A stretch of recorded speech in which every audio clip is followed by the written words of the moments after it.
Hello everyone. तो आज हम इस वीडियो में डिस्कशन करेंगे CSIR net specially life science के सिलेबस को। हम पूरा डीपली जानेंगे कि क्या सिलेबस होता है, क्या यूनिट्स एंड क्या सब्जेक्ट्स उसमें रहते हैं, और एग्ज़ाम पैटर्न के बारे में भी यहाँ पर डिस्कस कर लेते हैं। ठीक है, तो सबसे पहले बताना चाहूँगी कि एग्ज़ाम का जो मोड रहता है वो कंप्यूटर बेस्ड टेस्ट होता है। एग्जामिनेशन जो पीरियड यानी कि ड्यूरेशन जो होता है वो 3 आवर्स का होता है, यानी कि आपको 180 मिनट्स दिए जाएंगे आपको एग्जामिनेशन को पूरा करने के लिए।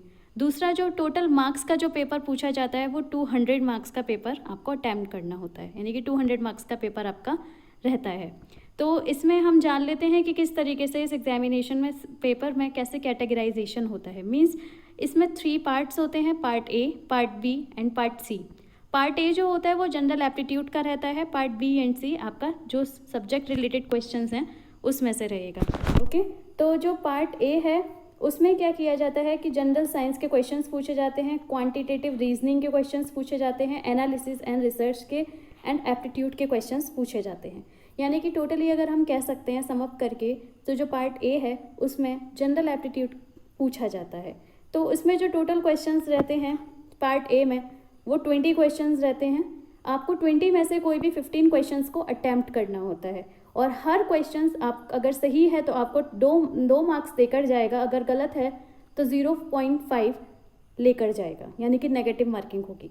ठीक है, तो ये फर्स्ट पेपर जो हमारा रहता है पूरा ओवरऑल, अगर पेपर का एनालिसिस किया जाए, पेपर को समअप करके देखा जाए तो 200 में से 30 मार्क्स का जो रहता है वो आपका सेक्शन ए रहता है, यानी कि part A which is general aptitude. Okay, next बात कर लेते हैं।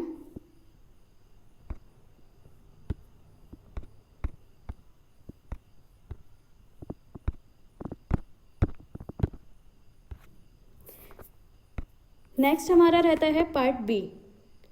पार्ट बी में जो क्वेश्चंस होते हैं, जैसा कि मैंने बताया कि हमारे सब्जेक्ट रिलेटेड ही क्वेश्चंस इसमें हमसे किए जाते हैं। इसमें जो क्वेश्चंस होते हैं वो फैक्चुअल क्वेश्चंस होते हैं, फैक्ट बेस्ड होते हैं। मीन्स बहुत ज़्यादा आपको क्वेश्चन लेंदी नहीं मिलेगा, बहुत शॉर्ट क्वेश्चंस होते हैं। और MCQs तो पूरा पेपर MCQ ही होता है, तो आपको 4 उसके ऑप्शंस दिए जाएंगे एंड आपको उसमें से कोई एक करेक्ट आंसर को चूज़ करना होता है। तो जो सेक्शन बी होता है इसमें फैक्चुअल क्वेश्चंस आपसे पूछे जाते हैं। ठीक है, इसमें टोटल जो आपके होते हैं वो 50 क्वेश्चंस होते हैं, जिसमें से आपको 35 क्वेश्चंस करने हैं। ठीक है, अगर आपका सही हुआ हर क्वेश्चन, एक क्वेश्चन पे आपको 2 मार्क दिया जाएगा, अगर गलत हुआ तो 0.5 अपने साथ वो लेकर जाएगा, यानी कि नेगेटिव मार्किंग 0.5 की होती है पार्ट बी में। तो जैसे कि मैंने बोला कि इस पेपर में, इस वाले पार्ट में हर क्वेश्चन 2 मार्क्स का होता है एंड 35 क्वेश्चंस आपको करने होते हैं। तो टोटल अगर देखा जाए तो पूरे पेपर में 200 में से आपको 70 मार्क्स का यहीं से करना होता है। 70 मार्क्स का पेपर आपको, 70 मार्क्स आपको यही सेक्शन देकर जाता है अगर आपका करेक्ट हुआ तो याद रखिएगा इसमें फैक्चुअल क्वेश्चंस पूछे जाते हैं। ठीक है, बात कर लेते हैं सेक्शन सी के बारे में। सेक्शन सी में क्या होता है गाइस? सेक्शन सी जो होता है वो आपका सबसे ज़्यादा स्कोरिंग पार्ट होता है इस पूरे पेपर में, जो आपको अकेले 100 मार्क्स का होता है ये पार्ट। मतलब आप इसमें जो होता है कि आपके रिसर्च बेस्ड क्वेश्चंस और प्रैक्टिकल क्वेश्चंस को पूछा जाता है, यानी कि आपकी थिंकिंग बेस्ड, आप कितना किसी चीज़ को, कितना आपका क्या थॉट प्रोसेस है उस चीज़ को यहाँ पे चेक किया जाता है। तो पार्ट सी जो होता है इसमें 75 क्वेश्चंस होते हैं, जिसमें से आपको 25 करने हैं ओनली। ठीक है, 25 क्वेश्चंस करने हैं। अगर सही हुआ तो एक क्वेश्चन पे 4 मार्क मिलता है, अगर गलत हुआ तो 1 नेगेटिव मार्किंग, 1 मार्क नेगेटिव में जाएगा। ओके, तो इसमें क्या होता है कि इसमें कैंडिडेट को अंडरस्टैंडिंग को देखा जाता है, उसके साइंटिफिक कॉन्सेप्ट्स को चेक किया जाता है, और वो उन साइंटिफिक कॉन्सेप्ट को कैसे यूज़ कर सकता है वो देखा जाता है। ठीक है, तो जो क्वेश्चंस होते हैं इस वाले सेक्शन में वो एनालिटिक होते हैं नेचर में। कैंडिडेट को फिगर आउट करना होता है, उनको साइंटिफिक प्रॉब्लम बेस्ड क्वेश्चंस होते हैं। मीन्स आपको थिंकिंग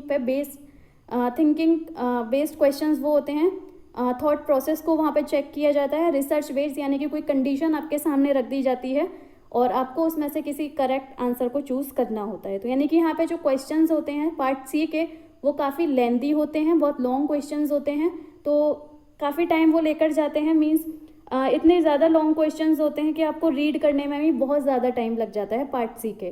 तो बहुत वाइजली हमें इस सेक्शन को हैंडल करना होता है। ठीक है।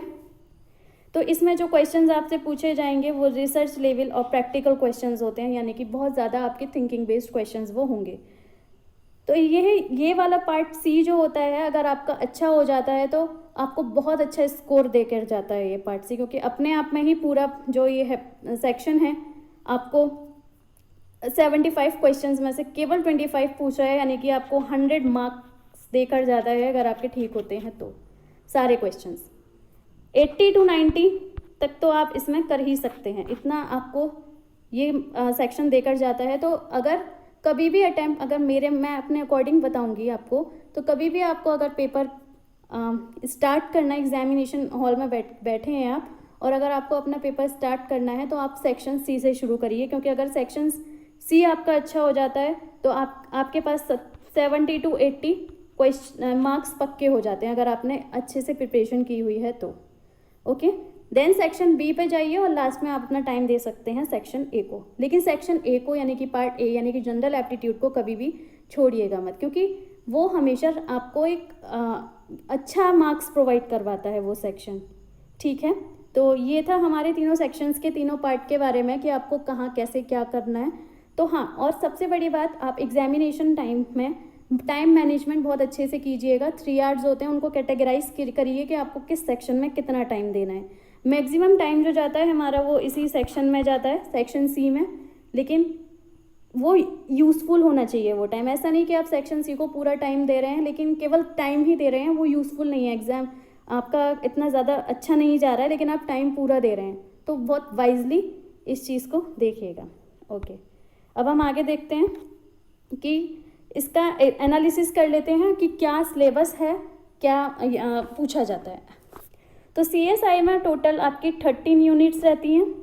ठीक है, यूनिट्स बोल लो या फिर सब्जेक्ट बोल लो, क्योंकि हर यूनिट अपने आप में ही सब्जेक्ट है।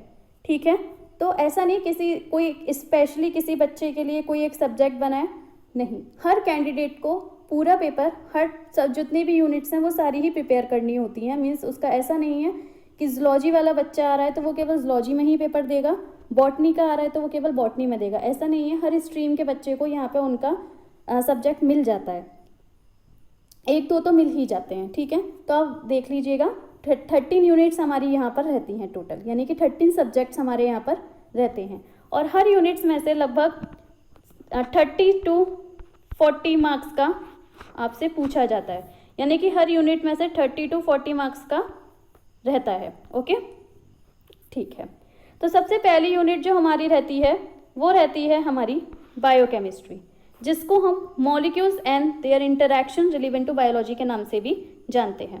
तो इसमें क्या क्या आ जाता है हमारा, structure of atoms, molecules and chemical bonds के बारे में पढ़ना होता है आपको, composition, structures, functions and biomolecule, जिसमें carbohydrate, lipid, protein, nucleic acid and vitamins आ जाते हैं। थर्ड, आपको कुछ इंटरैक्शंस होते हैं, van der Waals, electrostatic, covalent etcetera, ये आपको करना होता है। D, principle of biophysical chemistry, जिसमें आपको pH, buffer, reaction kinetics, thermodynamics, colligative properties के बारे में पढ़ना होता है। ई, जिसमें आपको bio energetics, glycolysis, oxidative phosphorylation, coupled reaction, group transfer, biological energy transducers, इनके बारे में पढ़ना होता है। एफ, जिसमें principle of catalysis and enzymes kinetics के बारे में आपको पढ़ना होता है। जी में आपको कन्फर्मेशन ऑफ प्रोटीन का देखना होता है। एच में कन्फर्मेशन ऑफ न्यूक्लिक एसिड, यानी कि उनके स्ट्रक्चर के बारे में पढ़ना होता है। आई में आपको stability of protein and nucleic acid, and then last metabolism पढ़ना होता है, carbohydrate, lipid, amino acid and nucleotides and vitamins का। तो ये हमारी फर्स्ट यूनिट हो जाती है। सेकेंड यूनिट देखते हैं।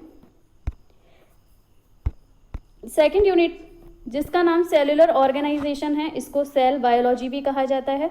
ठीक है, इसमें आपको पढ़ना होता है सबसे पहले membrane structure and function, very very very important.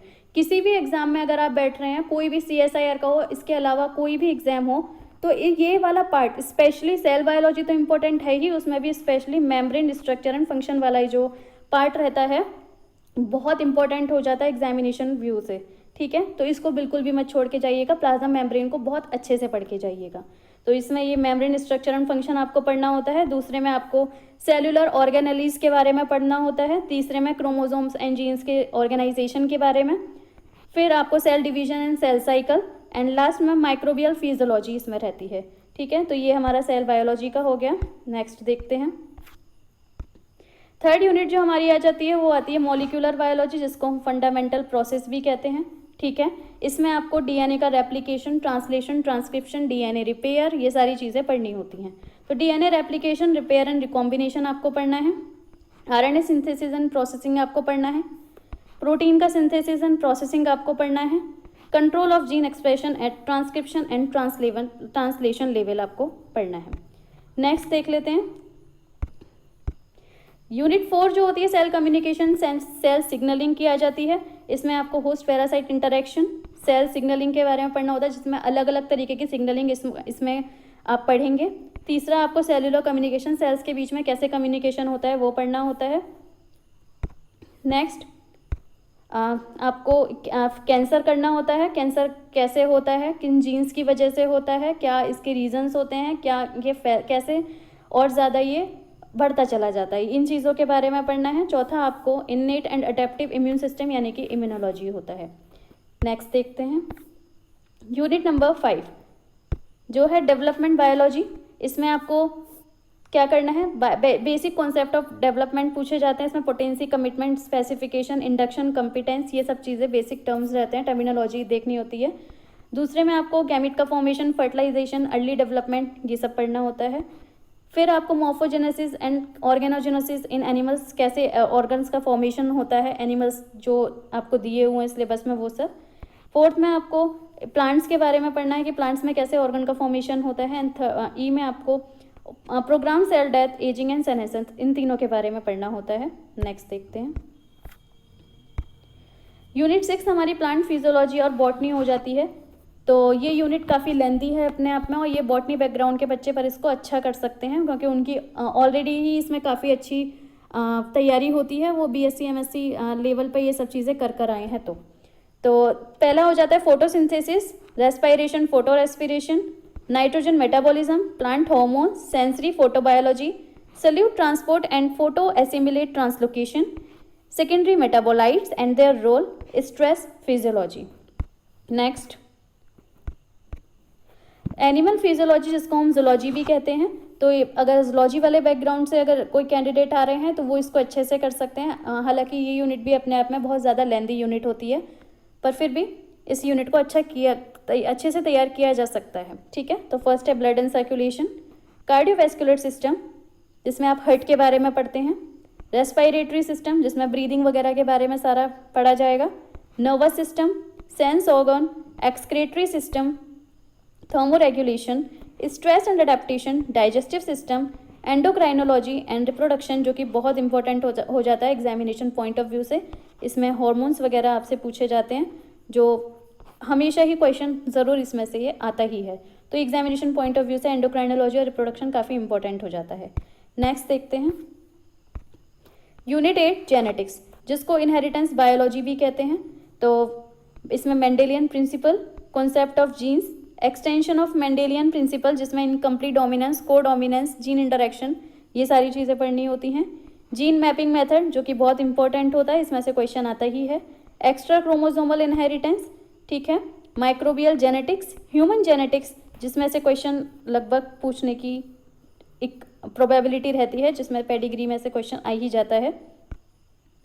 And next human genetics, quantitative genetics, mutations and structural and numerical alteration of the chromosome, जिसमें डिलीशन, डुप्लीकेशन, इन्वर्जन, ट्रांसलोकेशन के बारे में पढ़ा जाता है। क्रोमोसोम के कम होने बढ़ने से क्या हो जाता है, वो सब चीज़ें इसमें पढ़ते हैं। And last one is recombination. Okay, next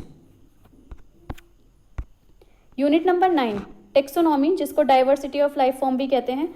ये यूनिट अपने आप में ही बहुत ज़्यादा मीन्स इसमें लर्निंग बहुत ज़्यादा रहती है। तो बहुत से स्टूडेंट्स इस यूनिट को प्रेफर नहीं करते हैं, इसको प्रिपेयर नहीं करके जाते हैं, क्योंकि इस यूनिट में बहुत ज़्यादा लर्निंग प्रोसेस होती है।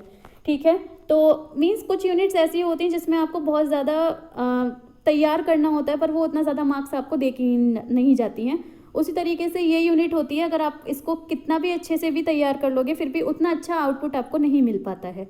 मीन्स इस यूनिट में आपको बहुत ज़्यादा मीन्स मैं अगर कहूँ तो रटना पड़ता है, चीज़ों को समझना का कम होता है, इसमें रटना ज़्यादा होता है। अगर आपकी लर्निंग अच्छी है, अगर आप चीज़ों को याद अच्छे से कर सकते हैं, लंबे समय तक उनको याद रख सकते हैं, तो यस आप इस यूनिट के साथ जा सकते हैं। नेक्स्ट इसके बारे में देख लेते हैं, इसमें क्या क्या पूछा जाता है। Principle and methods of taxonomy, इसमें ये है। लेवल ऑफ स्ट्रक्चरल ऑर्गेनाइजेशन, जिसमें आप सब चीज़ों के क्लासिफिकेशंस के बारे में पढ़ते हैं। इसमें लेवल उनका कैसे स्ट्रक्चर का फॉर्मेशन होता है वो चीज़ देखते हैं। And outline classification of plants, animals and microorganism, इसमें क्लासिफिकेशन देखा जाता है। Natural history of Indian subcontinent, organism of health and agricultural importance and organism of conservation concern, जिसमें आपकी rare endangered species and conservation strategies के बारे में पूछा जाता है। नेक्स्ट यूनिट आ जाती है हमारी 10 इकोलॉजी, जिसको हम इकोलॉजिकल प्रिंसिपल के नाम से भी जानते हैं। तो ये यूनिट इतना ज़्यादा टिपिकल नहीं होती है, लेकिन इसमें से क्वेश्चंस जो पूछे जाते हैं वो काफ़ी ट्रिकी होते हैं। लेकिन ये यूनिट अगर आप अच्छे से करके जा रहे हैं तो फॉर श्योर ये अच्छा मार्क्स देके जाती है, अगर आपका अच्छे से आप इसको प्रिपेयर करें, क्योंकि इतना ज़्यादा टफ ये यूनिट नहीं होता है। ठीक है, तो क्या क्या पूछा जाता है वो डिस्कस कर लेते हैं। एनवायरनमेंट के बारे में, हैबिटेट एंड निश, पॉपुलेशन इकोलॉजी पढ़ाई जाती है, जिसमें से क्वेश्चन बनने के चांसेस बहुत ज़्यादा होते हैं। स्पीसीज इंटरेक्शंस, इसमें टाइप ऑफ इंटरेक्शंस पूछे जाते हैं, इसमें म्यूचुअलिज्म, कॉमन्सलिज्म, अमेंसलिज्म, ये सारी चीज़ें आ जाती हैं। कम्युनिटी इकोलॉजी आ जाती है। इकोलॉजिकल सक्सेशन में से भी क्वेश्चन पूछा जाता है, इसमें क्लाइमेक्स कम्युनिटी, पायनियर कम्युनिटी, ये सारी चीज़ें पूछी जाती हैं आपसे। इकोसिस्टम इकोलॉजी, इसमें कुछ बेसिक टर्म्स टर्मिनोलॉजी होती है। And biogeography, applied ecology, conservation biology, जिसमें आप कंजर्वेशन आइडियाज़ जो होते हैं उनके बारे में यहाँ पे पढ़ते हैं। नेक्स्ट यूनिट को देख लेते हैं। 11th यूनिट जो होती है वो इवोल्यूशन होती है, जिसको हम इवोल्यूशन एंड बिहेवियर के नाम से भी जानते हैं। तो ये यूनिट भी बहुत ज़्यादा टिपिकल नहीं होती है, पर थोड़ा सा इसमें लर्निंग रहता है। तो इसमें सबसे पहला इमरजेंस ऑफ इवोल्यूशनरी थॉट्स, यानी कि कहाँ से इवोल्यूशन में जो थ्योरीज दी गई थी वो कौन कौन सी थी, ये सब आ जाता है। Origin of cells and unicellular evolution कैसे हुआ, palaeontology and evolutionary history, molecular evolution, the mechanism and the brain behaviour and evolution, जिसको एनिमल बिहेवियर के नाम से भी जानते हैं। काफ़ी इंटरेस्टिंग टॉपिक ये हो जाता है, अगर आप इसको पढ़ेंगे तो काफ़ी अच्छा टॉपिक आपको ये लगेगा। नेक्स्ट देख लेते हैं।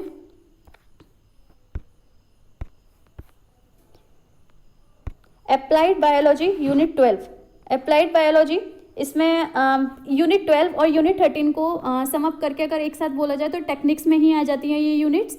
तो इसमें क्या पूछा जाता है, इसमें जैसे कि फर्मेंटेशन हो गया और प्रोडक्शन पूछा जाता है, स्मॉल एंड मैक्रो मॉलिक्यूल्स के बारे में, वैक्सीन्स के बारे में, इम्यूनोलॉजिकल प्रिंसिपल्स के बारे में आपसे पूछा जाएगा, ट्रांसजेनिक एनिमल्स एंड प्लांट्स के बारे में पूछा जाएगा, genomics, bioresources and uses of biodiversity, breeding in plants and animals, bioremediation and phytoremediations, ये सारी चीज़ें आपसे इस यूनिट में पूछी जाती हैं। Then move to the last unit, last unit that is techniques, जिसको हम मेथड्स इन बायोलॉजी के नाम से जानते हैं। परहैप्स ये यूनिट बहुत ज़्यादा लेंदी हो जाती है, लेकिन इस यूनिट को छोड़ के जाना भी बड़ी बेवकूफ़ी होगी, क्योंकि ये यूनिट जो होती है इसमें जो टेक्निक्स हैं वो कहीं ना कहीं हमारी सारी यूनिट्स में कभी ना कभी पूछी ही मतलब काम में आती हैं ये यूनिट्स। ठीक है, तो कुछ मैं ये नहीं कहूँगी कि पूरी यूनिट पढ़ के ही जाइए, क्योंकि ये यूनिट इतनी ज़्यादा लेंदी है, पूरी तो वैसे भी नहीं हो पाएगी। तो आप कुछ जो इम्पोर्टेंट पॉइंट्स हैं PYQs को एनालिसिस करके देख सकते हैं कि इनमें इम्पोर्टेंट पॉइंट्स कौन से हैं या इम्पोर्टेंट कहाँ से पूछा गया है, तो आप उसको एटलीस्ट प्रिपेयर करके जा सकते हैं। तो बिल्कुल छोड़ के मत जाइएगा इस यूनिट को, ठीक है, क्योंकि अभी भी और आगे भी अगर आपका CSI क्वालिफाई भी हो जाता है तो उसके बाद इंटरव्यू में ये इस यूनिट से बहुत ज़्यादा क्वेश्चंस आपसे पूछे जाते हैं। तो इस यूनिट को एकदम से मत छोड़ के जाइएगा। तो अभी देख लेते हैं इसमें क्या क्या होता है।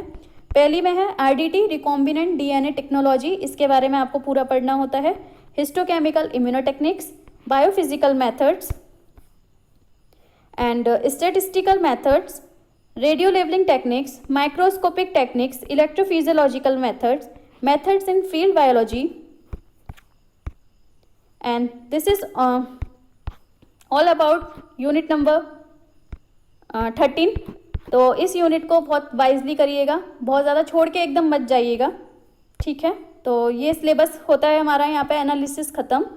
और मैंने जैसा कि बताया हर यूनिट में से आपसे 30 टू 40 मार्क्स का पूछा जाता है, ठीक है। तो उस हिसाब से अपनी यूनिट को प्रिपेयर कीजिएगा।